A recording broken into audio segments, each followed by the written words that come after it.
Learn how to easily enable or disable the Automatically Hide Taskbar feature in Windows 11.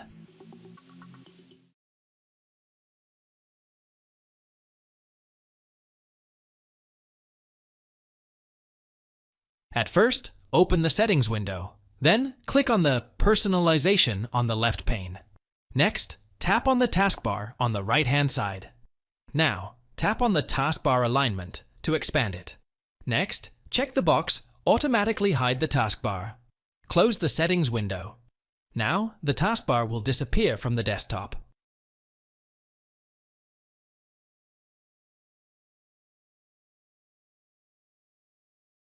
At first, open the Settings.